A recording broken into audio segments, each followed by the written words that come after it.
episode of A Tribe Called Dhillon podcast. I am Angie Dhillon. And I'm Rose Dhillon. And I'm Alvin Dhillon. And hope you had a great week. We're going to get right into our segment, which is Win of the Week, which is one of the things that I love to talk about. Let's get into Win of the Week. Rose.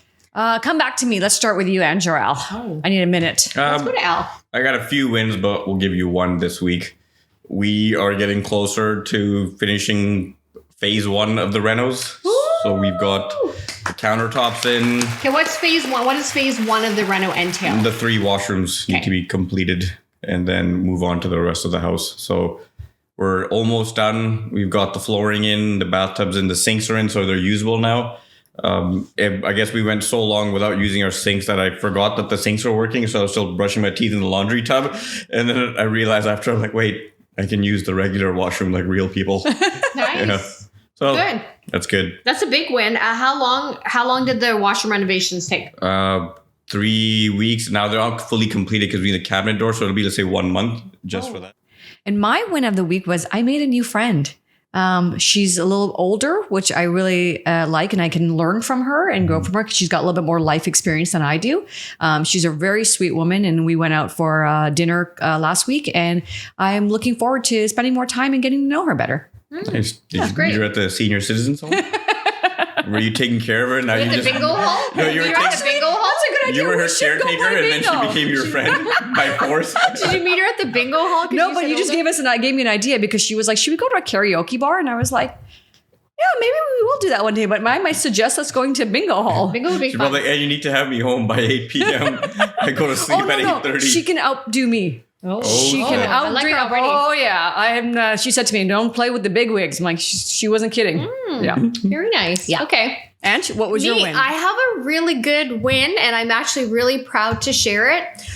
Last couple of weeks, last couple of months, I've just been struggling with some things personally, professionally.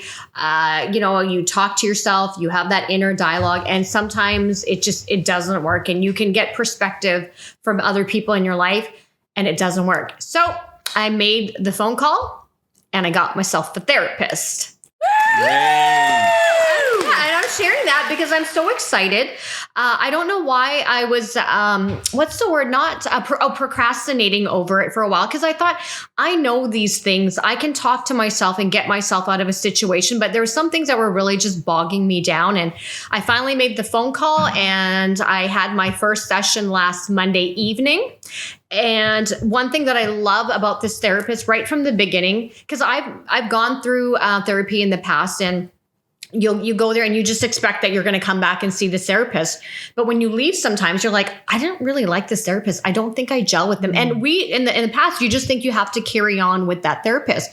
When I gained a little bit of knowledge later on, I'm like, I actually have the power to say I'm kind of not gelling with this. I would, gelling with this therapist. I would call the company back and say, can I see another therapist? And then by the time, sometimes the third or fourth therapist, you get along with that person. So this time I knew right off the bat, I'm going to make sure like if we gel or not. And so this therapist gave me a disclaimer. She said, before we start off, I just want you to know if after the session, after speaking to me and whatever, advice or recommendations I have for you, if you're not feeling that I'm the right fit for you, I just want you to know, no hard feelings. Please feel free to call back your service provider. And if you would like to see another therapist, I am all for that. And just the fact that she came out and said that, I was already thinking that. And she said that, I'm like, we're going to get along just fine.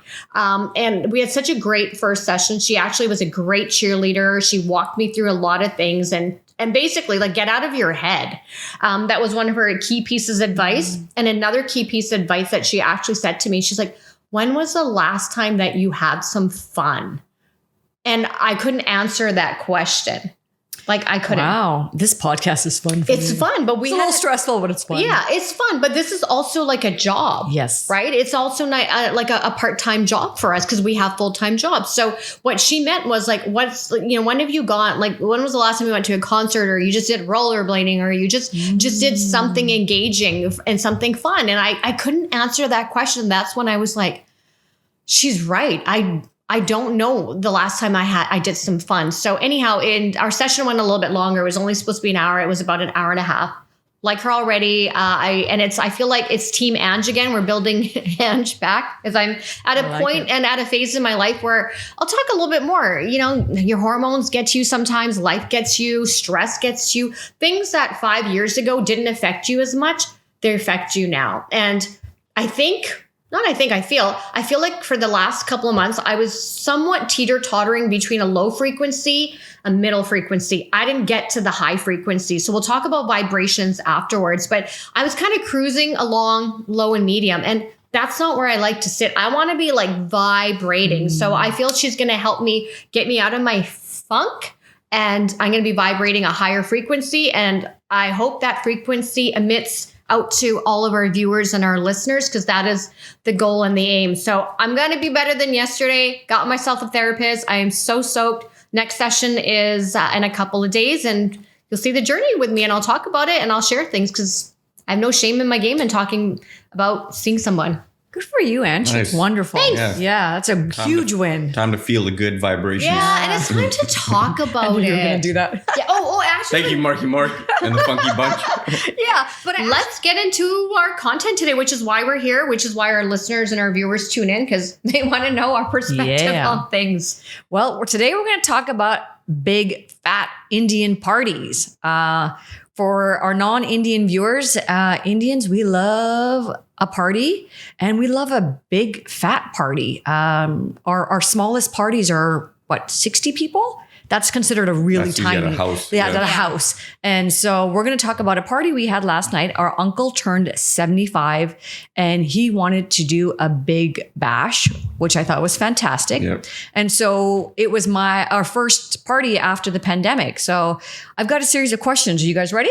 Yeah, it wasn't our first. Ours. Yeah, okay. We've been to. And I gotta say, he looks still great for 75. Yeah. Like, he's a beast. That guy just keeps going and going and He's going. got great hair He's like still. the Energizer Bunny. Yeah. And I like that at 75, he still dyes his hair and mustache. Like he never let himself And he looked go. like really He looked G. Yeah, he looked G. Nice that jacket, little nice jacket color. Yeah, blazer he was wearing, I was like, good for you. Yeah. There's no age limit that people feel like they put themselves into to take care of yourself and want to feel your best. That's what I learned last night was like at any age, celebrate yourself. Yeah. And he lives like for the day. He doesn't worry about yesterday, worry about tomorrow. And I think that's what keeps him going, because like we've seen him, the amount of work he does, like he'll do like 12 hours of gardening, labor work, and go next day, go back to work, works for fun, goes like always is moving, always working his body and his mind. I'm like, he's like inspirational. I think that's why he's also relatively healthy, because of that movement. He's always moving his body, his joints. He's stimulating his mind. He does gardening. His garden. It's like amazing. Yeah. He just took a 6-week trip to like Fiji, New Zealand, a few places to go visit all his friends and his Facebook buddies. He did a Facebook tour. Buddies. He did a Facebook tour. I love it. Thank you, Facebook. Yeah. So I guess my first question was to you guys, how did you feel about attending your first hall party after the pandemic? I guess it's not your first, but maybe you can express, it's been a minute since you've had a hall party. How did you feel going into When it? it's close family, I always enjoy it. Okay. It's when you get invited to the people that you don't really know or you don't really see that often, you're just kind of showing up as a guest just to say, okay, thanks for the invitation. But you don't really get into it too much. But when it's a close family event, then you feel like you're a part of it, right? You're in the inner circle and you want to go dance, you want to have fun, you want to enjoy, and you're seeing all the usual family that you regularly see. And sometimes to have that many people all at once, you need to be in a hall because you can't fit us all in someone's house. So I'm always when we say all, there was about 150 people last night? Yeah, and that's relatively like small generally. That's considered intimate. Yeah, that was for like just our close people, and that I enjoy that. Anything more than 150, 200 people, then it becomes a little too much. But then again, like we also have family in California, so if the next month's wedding, if it got bigger, it would be nice to see them again because you don't see them that often. Family reunion. Yeah, it's nice. So the only one part I don't really enjoy is the getting ready part, because unfortunately, if you have sisters or if you have women in your family, it's a lot of work.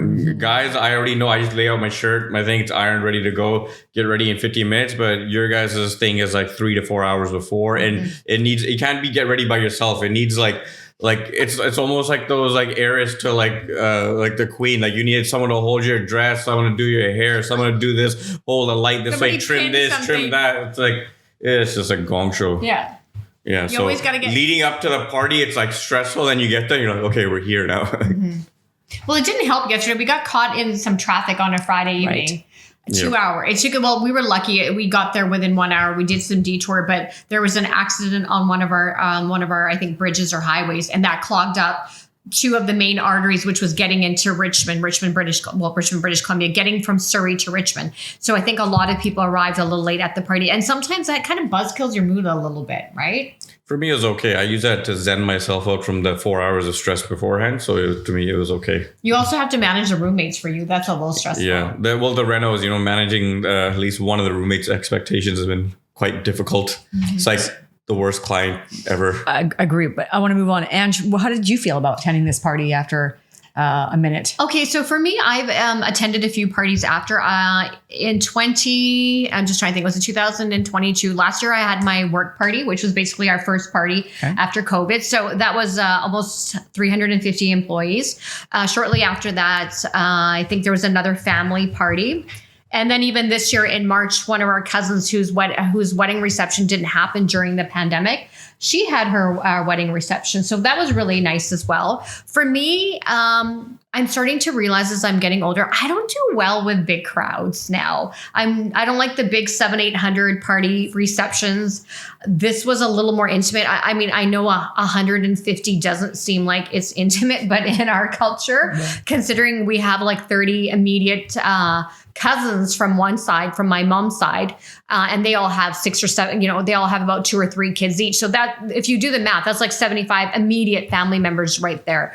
I like the venue. I liked the food. And I'm a big foodie, so I get excited about food, I should say. I like the placement of the tables, because there's nothing worse than when you go to an Indian party or just a wedding or reception and you're trying to pull your chair out and you're smacking into somebody left, right, and center. So I love the layout of that. The biggest thing it was a family party, and just to see, I think, the expression of my uncle, because he's been wanting a party. We've heard through our cousin, Mike, he's been wanting a party since he was 60, apparently 65. And the fact that he kept asking, and this party was put together in 6 weeks, was amazing. Hats off to our cousins and everyone and the Condola family that put this together. Yeah. But it was just great to see my uncle shine and everyone share stories about him. That's what I enjoy. So for me, this was my first hall party after my divorce. And I'll be honest with you, I was a little nervous. I was nervous because I didn't know if people were going to ask me questions. In our culture, people don't always tend to understand things are sensitive, topics are off cue. So people do ask you things that are, in my opinion, sometimes a little inappropriate. So I had my therapist and I had a good chat before coming into it about me, how I will prepare myself going into it. But, I'll be honest, people were kind. No one has said anything to me to make me feel uncomfortable. And it actually really helped me, because this is the start of our parties, right? We've got another big wedding in 2-3 weeks, and then another huge one after that in 3 weeks. So this was the start for me. And I wasn't actually supposed to be at this party. I had a work project and it just so happened to move. And I was like, it's my uncle. It's a family party. I really want to come and show my support. So it actually was a good time. And so that leads me to my second question for you guys. Al, what did you enjoy about the party? I just enjoy mingling with the family, just shooting the shit and catching up, and it's family, right? So it's like you're building memories. So that like a year down the road, you remember, I remember that party we were at, or remember my 75th birthday, that was fun.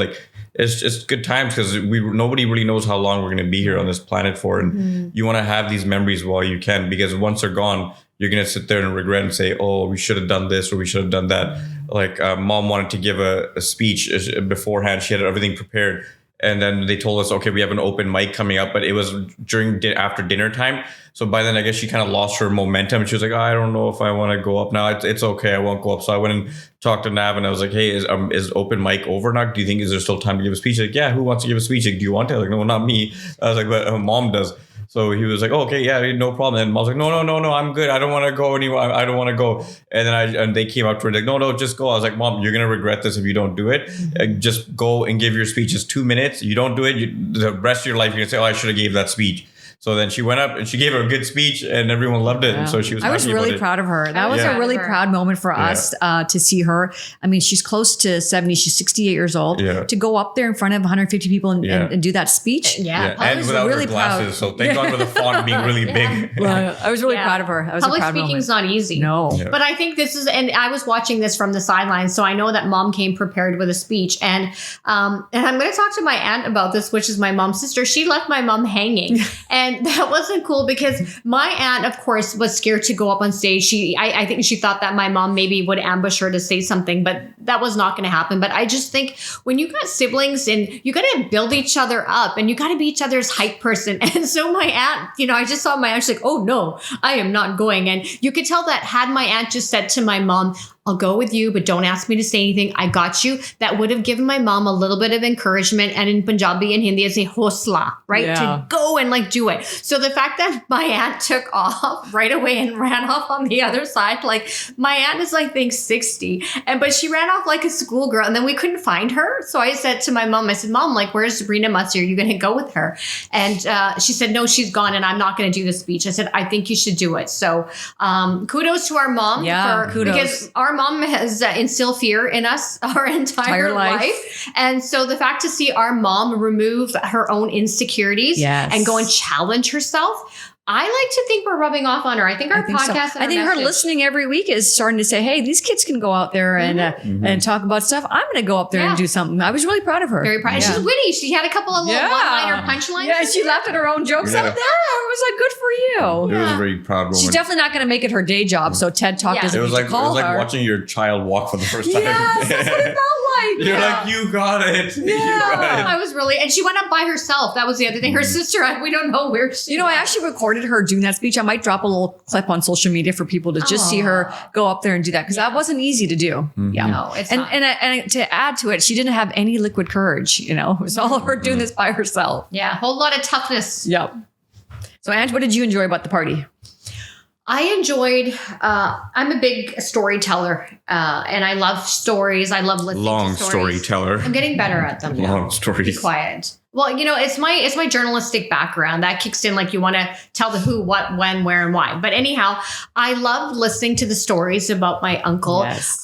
There's things that I had no idea about him. And I sat there present in the moment of listening to all the brothers and siblings give speeches. And for me, the biggest thing was that I don't think we give enough credit to our parents for being trailblazers. Yes. Because they came into this country from another country. They started off scratch from just building their empire. And my cousin Mike said something about his dad that by the time he was 31 years old, he had 2 kids. And this is in the 70s and 80s. He had 2 kids, 2 houses, was working, stable job, and depression and all those things. I'm sure our parents and our family went through it, but we never saw that. And so when Mike was saying that when I was 31, I was like, geez, I am nowhere near accomplished as what my dad accomplished. And I was thinking back to our parents as well, that they're trailblazers and they paved the way for us. Mm-hmm. Our uncle went back to reunite and look for our family members. We had family members in India and England and all over the world. And he took it upon himself, took the initiative on behalf of the rest of the family that I'm going to go search for siblings and family members and bring the family together. And because of that, our family got a lot bigger. It's like so many family members. Yeah. But the fact that he's going to leave that legacy behind for us to carry on the torch of family, that is what I learned. And I think that was the big thing for me, is that we don't give our parents and our elders enough credit. Agreed. I agree. Yeah. For me, I think what I really actually enjoyed about the party was his daughter is a speaker. She's always been able to do the emceeing at every function. She's a host. I always tell her she should have her own TED Talk show because she's a really great storyteller. But her brother took me for surprise. Mm-hmm. I was thoroughly impressed with his speech. I didn't look at my phone once. I didn't drift off. I was just sitting there listening to him. I don't think he realizes what a great storyteller he is, because he's completely different than her. They both have their own ways of speaking, but he really took me. I didn't see that coming at how well he was able to articulate himself and express his stories about his father. You could just genuinely feel it came from And he came from that place of like, my dad's love language. Like that's a new thing that we're talking about, right? When he said, my dad's love language is service. If he comes to you and does your gardening or gives you a tool, that's his way of saying, I love you. He may not say those words, I love you, but understand that that's how he loves. I thought that's so powerful because we are so good, our generation, of saying, I love you, but our parent generation, being immigrants from a third world country, they weren't taught that. And so it really helped me understand, like, when he does these nice things for people, it's his way of saying, you mean something to me. And so I really enjoyed that speech. It was wonderful. Yeah, it was well delivered. Yeah. So Al, what did you learn from this party? And I say this because I don't know about you guys, but when I come back from events now, I reflect and I sit in myself and I think, what did I take from this party? What did I learn from this event or wherever I am? So my question to you is, what did you learn from this event? I learned that I really enjoy parties, and I'm okay if you guys throw me a party every year for the next 30, 40 years. I'm okay with that. I don't mind the attention. I like it. But I really do. What I did learn was that life is short. And if you think about it, if someone's not throwing these kinds of parties, at least with a close family, we're not having these get-togethers, essentially the family slowly starts drifting apart, and then you don't spend that much time together that often, that it ends up becoming like when you talk to the person, like you're just talking to them on like surface level. You're not having that connection. But with us, in our family, we've had so many get-togethers based because of our parents forcing them and saying, no, we need to keep the family close. Every time there's an event, we're always going to be there. We're going to show up. And that created memories. Like we have bonds with all our family members since we were children. Right. So even no matter what you go through, your ups and downs, you always have that bond. And it just keeps getting stronger and stronger because of these types of events that keep bringing us together. Like with Mike that planned the ice skating thing for Christmas time. That was great. That was so much fun. I still think about it now. Like when we saw the family again, we talked about, look how much fun we had ice skating. And we're like, it's only been 6 months. And in another 6 months, we're going to do it again. Yeah. And now he's like, we're going to rent out the whole rink for all of us. I'm like, this was actually really fun. Yeah. And I probably ice skated once in my life.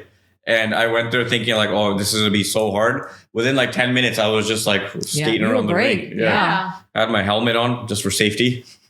But it was awesome. Like I enjoyed it. I agree. Yeah. And what did you learn from this party? Sorry, just an FYI, you can throw as many parties as you guys want for me. Okay, so that's what Al even learned. if it's just a Wednesday. Al's lesson was here is throw as many parties for Alvin as you want. I'm glad that was what you took from that night. Yeah. Ange, what did you take from this party? What I took from that evening was that was one heck of a party.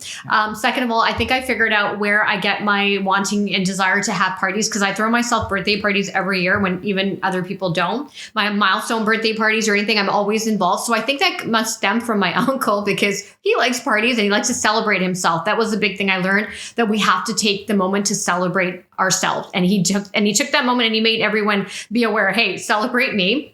Everyone at the party there yesterday, for me, when I look back, that is engraved in my mind as a memory now, right? It's a memory. Yes. The conversations that I had, each of us and our family members, we're not a perfect family. We all said that. We all have our tiffs and stuff, but we have the ability to come together, and forgiveness is a big part of our family.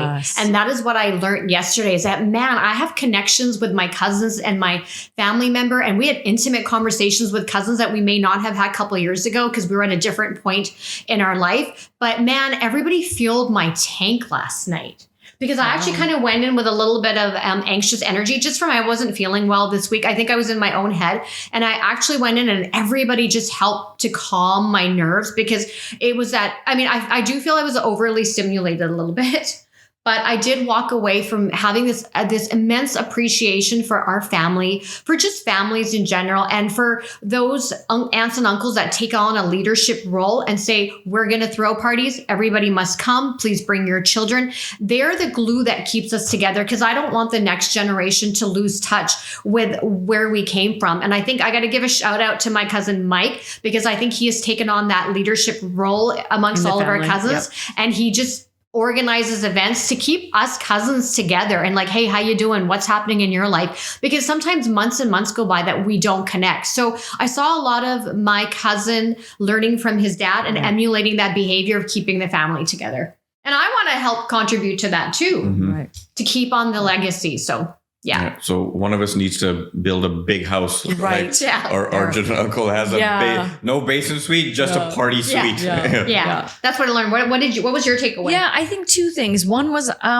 again, I've never really spent a lot of time with this uncle of mine. I spent time with his wife and the kids, but I never really one-on-one. And so I learned a lot about him yesterday. I think the story when they said he watched the movie Roots and then he went and went to India, tried to find our family, found some of them, not everyone. Then he went to England and found our extended family. Like he went through so much trouble to finding all of our family members, our extended. Like I always wondered, like, how did we get connected with the England family in the 90s? And now I understood better that he took that ownership of saying, I want to know my ancestors, my roots and where we come from and where we all kind of blossomed off to. Some are still in India. Some have gone to Fiji. Some have gone to England, all over the world. And it was really cool to hear how much effort and how much work he put into finding his family. That was definitely the highlight for me. And the second thing was, it was just so nice. Everyone was so kind. I will say I felt so much kindness in the room. And given that we all have life struggles, going ups and downs, everyone put that aside and everyone showed up with their smiles and their best energy. And I'll definitely, this will be a memory bank, a good positive memory bank, because it was nice to see just a level of kindness from every single family member that was there last night. Yeah. And if this party didn't happen, we wouldn't have learned, even though we see him all the time, we wouldn't have learned those details about him, because I guess it's just like, sometimes it's not talked about. It's overlooked when you see each other long enough. No one really builds the other person up because they're just kind of like, well, we just saw each other 2 weeks ago. It just becomes a routine. And like what I learned was that he's truly a trailblazer, because for given his time that he went and did all this stuff and came to, was actually supposed to go to America, went to Pennsylvania first, but like luckily he landed there in the wintertime and he was like, my wife's not going to be able to stand this. So he ended up going to Canada. And he was the first Indian person in the Vancouver Police Department. That was huge. Yeah, and no one would have really believed it if there wasn't a picture of him wearing his uniform. But I would have been like, yeah, these are some good stories. But there's a picture of him wearing the uniform that makes the badge of the Vancouver Police Department. And I was like, wow, that's pretty ballsy. And he sponsored all of his siblings. Yes, I was going to add that. Everybody here. And my aunt and you know what? When you get married, because you marry for Indian families and immigrant families, you marry into the family. But for him to find a partner, which is our mummy, our aunt, to be equally as beautiful and have an amazing personality, because she never said, no, you're not inviting your siblings. We've got my siblings here. She was like, yeah, no, my siblings here. Let's invite yours. Like they worked hand in hand together to really build a family empire. And like they said, they got mom married off. Like it was from their house that mom got married off, right? Like not only did he sponsor all his siblings, but he helped one of them. He was like the father. Father. Yeah. And that's, it really was just I realized how blessed we are. I don't think we realize how lucky and blessed we are to have such amazing family. And the other thing that I learned is that each of us, I think, whether we know it or not, us cousins, we are all an extension of one of our uncles or aunts. We all have characteristics of some of them that we don't even realize it. And I'm starting to understand with Al, the little bit of the flair that Al has. The loud voice. Is him. That's gotta be our uncle. Like, 100%. did Al pick that up? And up? I thank God I have that, because when I say shit once, everybody hears it one time. No need for repetition. Yeah. And a little bit of his challenge the status quo and go out and do it. I have a little bit of that. So we're all a little bit of extensions of them. And over the years when we were childlike, as children, we grew up and watched them. They all affected how we became as individuals. It shaped our personalities. Yeah, that's like right? Dad's the same way. Dad's a trailblazer for his family, right? Yes. He brought everybody down. And he was the person who was like, well, I don't want to stay here in Fiji. I'm going to go discover a new life. And for him at 18 years old to come to Victoria, the only Indian person there too, like almost no money in your pocket. Like, I don't know how I would do that right now. Episode on that one. I don't know how I'll be able to handle that. If you just sent me somewhere else, I'd be like, after a few months, I'd be like, I'm all alone. What do I do? Right. Yeah. So that was a great party. Yeah, it was. Yeah. I think that's all I had, guys. Let's wrap this up. That was wonderful. I feel like we're reliving the party. I know. I feel like I'm there again. It was Yeah. Okay, well, I think that's a wrap. You want to close? Would you like me to? I'll let you close. Okay. Well, friends and our digital friends, just want to thank you so much for tuning into our Big Fat Indian Festivities episode of A Tribe Called Dhillon podcast. We want to thank you for tuning in. Please stay safe. Have a great week. Share your win of the week in our comment section. Until next week, we are A Tribe Called Dhillon podcast, and we will speak to you next week. Bye for now. Bye. See ya.